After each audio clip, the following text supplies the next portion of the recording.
And welcome to another edition of Kyle Meredith with. It's the interview series presented by WFPK at WFPK.org, Consequence, and the Consequence Podcast Network. Thanks for making your way here. For checking out the episode, you know what to do. If you like what you see, hit that subscribe button. I put out new interviews just like this one every single week, so it's a great way to keep up with all of your favorite artists. You can also grab us in the old podcast land, Spotify, Apple Podcast, NPR, WFPK.org. Consequence, or of course, right here on YouTube for the video versions. Anywhere you get your podcast from, you can subscribe to Kyle Meredith with. And that's me, Kyle Meredith. Today, I'm going to be talking with producer, showrunner Abe Sylvia. You've known Abe from shows and movies like George and Tammy, The Eyes of Tammy Faye, no relation on those two, of course, but maybe most famously for the showrunner creator of Palm Royale. Now let's read about Palm Royale, the true underdog story that follows Maxine Delacourt, played by Kristen Wiig, as she endeavors to find her footing in the cutthroat world of Palm Beach high society. As Maxine attempts to cross the impermeable line between the haves and the have-nots, Palm Royale asks the same question that still baffles us today. How much of yourself are you willing to sacrifice to get what someone else has? We're in season two now, and Maxine is left a social pariah after a scandalous public breakdown. She'll have to draw on her deep well of cleverness and cunning to prove once and for all that not only does she belong, but she just might have what it takes to rule the town. And along the way, she's going to uncover untold truths and finally understand what this town is truly built on: secrets, lies, and the occasional felony. It's a bit of a Scooby-Doo season, and I mean that with all compliments too. Abe and I are going to talk about going into this second season, which features so many incredible actors alongside Kristen Wiig. I'm looking at here, of course, Laura Dern, Allison Janney, Ricky Martin, Carol Burnett, Josh Lucas. Amber Sharday Robinson. We've done an interview with her as well, and there's lots of fun cameos in this season as well. So Abe and I are going to talk about going into the second season. How much had he already visualized? Turns out quite a bit, and he had the time to do it. So I want to ask him about that.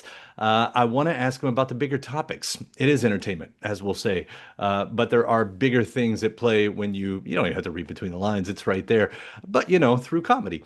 So we're going to hear about that and the choreography and so much more. So let's get into this. We're talking season two of Palm Royale on Apple TV. It's Kyle Meredith with Abe Sylvia. Hi, how are you? I'm great. Compliments on the second season of Palm Royale. Thank you very much. Bigger, flashier, and my the twists and turns you all Yeah. have kept up with. Seriously, there is so many here. Do you have like a red yarn board that you keep track of all of this with?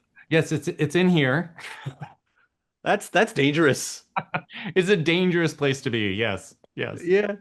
So no, but with the story, like how much do you know the story? How much did you know the story going into this season, Mhm. or do you let the dust settle before you start figuring all that out? Well, we started writing season two before season one had even aired. So the writer's room was open while I was in post-production on season one. And so as we were working on the finale, I was working on the final edit of the finale, I was breaking episode one of season two. And so, which was actually a real gift. And also the other gift was I I didn't have to worry about the audience's response to things. I wasn't writing to a reaction. And that's one wouldn't think so, but that's actually very liberating to not have the junk of not junk, I should say, not, the pearls of wisdom that come from the internet informing Well, well said. our storytelling. Yeah. Yeah. I mean, but still, that's a lot to hang on to get there, and I can understand why that would make sense for you to be allowed that. Do you still have that allowance? Like, I guess how far do you project a story knowing that things could change? You always want to leave yourself with some place to go, that you're always, especially on this show, always leaving the characters in an extreme enough circumstance that, that it gives you enough narrative fodder for the next episode. And secondarily, that, that it is also mirrors, it's not just extreme situations, that the extreme situation is mirroring where the characters are emotionally on sort of their journey towards this nirvana of happiness, which, they may or may not ever reach. Well, especially that mirroring too, because this is entertainment, Yes. but you do have the heavier reflections of Yes. society, both at that time and what tends to work as today as well. I mean, I'm of course reading from the notes here, going from American exceptionalism on the first season to female empowerment and feminism on the second season. Yeah. Like, how did you decide that route?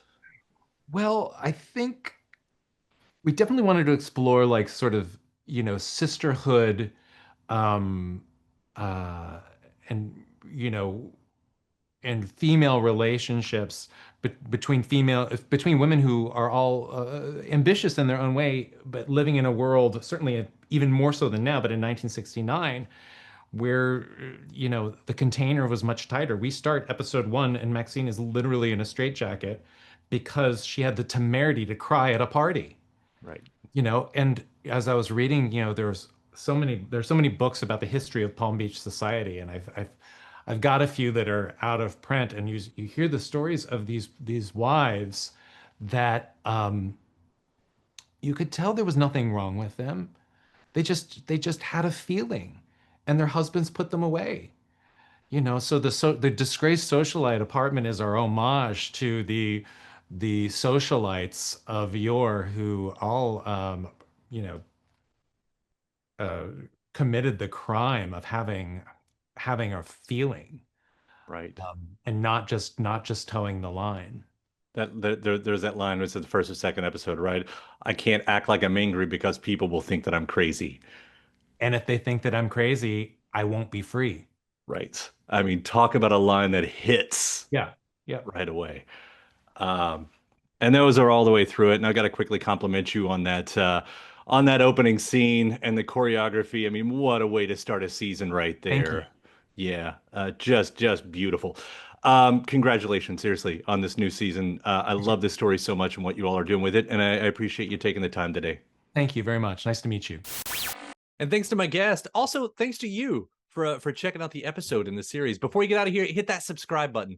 Again, you get 3 brand new interviews every single week, new one every Monday, Wednesday, and Friday at right here on YouTube, or of course anywhere in podcast land, including iTunes, Apple Podcasts, Spotify, Podchaser, NPR, or WFPK.org as well. A great way to keep up with your favorite artists and discover new ones as well. Then after that, actually head over to WFPK.org. That's where I do a show Monday through Friday, 6 p.m. Eastern. It's an hour full of song premieres, music news, anniversary spins, bonus interviews, Monday through Friday, 6 p.m. Eastern at WFPK.org. Consequence has your music and film news. You can also find me on the social media spots, Facebook, Instagram, mostly on Twitter. All 3 of them, the address is at Kyle Meredith. Do hope you like and follow along. That does it for another edition. I'm Kyle Meredith. I'll see you next time.